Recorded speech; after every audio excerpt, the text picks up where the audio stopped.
honestly. I guess it's all been timed for a crucial by-election for a seat in Manchester that has been a Labor stronghold, Patrick. It's a seat so changed by mass immigration that policies like that will probably appeal. So changed that the Greens have put out a campaign video for their candidate that's entirely in Urdu and featuring the war in Gaza, demonising reform, claiming Muslims will be rounded up, claiming they suffer Islamophobia, and even dubbing the Greens candidate in Urdu. Here it is. रोकने के लिए green को vote ना दे। मेरा नाम हना Spencer है। मैं ग्रीन पार्टी की उम्मीदवार हूँ। Now, I gather from that, Patrick, that they had to run an Urdu language ad for the Greens, that the Muslim community in Manchester is not entirely well integrated.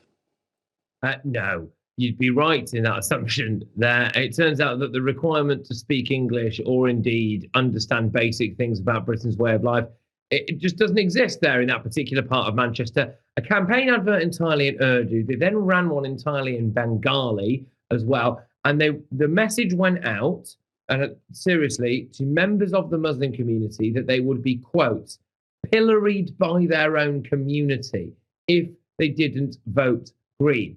And the Green Party candidate has permanently had a kafir on. She's been to every single mosque in the area. Apparently there are 14 mosques in that one constituency in Greater Manchester, which is not a particularly large constituency. Of course, because she's a female candidate, when she goes into the mosques, she can't sit with the men, so she has to send a man in with her to tell the men that they should vote for this particular woman. And it's all about Gaza, Gaza, Gaza, Gaza. And Labour now, the Labour Party, have had the cheek to say that the Green Party are trying to weaponise the Muslim community in Britain. Well, pot kettle black, I'm afraid, because they've been trying to do that for the last however many decades. But the point here is this is one little microcosm. But this is going to be happening in every single constituency in Britain at the next election. And it is a pretty devastating state of affairs.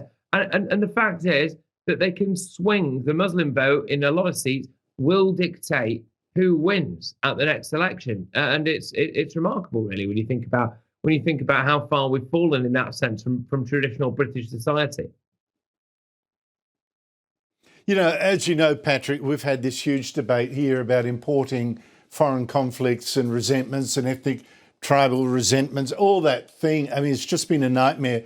So one particularly disturbing image from that green ads I showed, appealing for the Muslim vote, is this graphic of your Prime Minister shaking the hand of India's Hindu Prime Minister. Now, I assume that this is an attempt by the Greens to exploit anti-Hindu hatred among British Muslim voters, which seems to me, a word I've used before, suicidal. Yeah, 100%. I mean, this is it. We have seen pitched battles in certain parts of the country, in places like Leicester, between aspects of the Hindu community and aspects of the Muslim community. It is an attempt to weaponize that hatred, really. Any picture that anyone's ever had with Netanyahu or anything with the Israeli flag, anything involving the Hindus, I mean, that is a serious problem and not a good one when it comes to integration. But you've got to look at these candidates like Hannah Spencer there, that kind of young working class woman, white woman and Christian heritage woman, which is relevant here, of course. And you think, does she understand what she's really doing here, really? Because I think she's being used. I think she's being used by a more militant group of people. The official party of Islam was rejected in this country at the last election because it didn't meet electoral standards. So what's the next best plan? Infiltrate a party that already exists and try to use that to further your own ends. And I think that's what we are seeing now here in Britain, and it should concern people.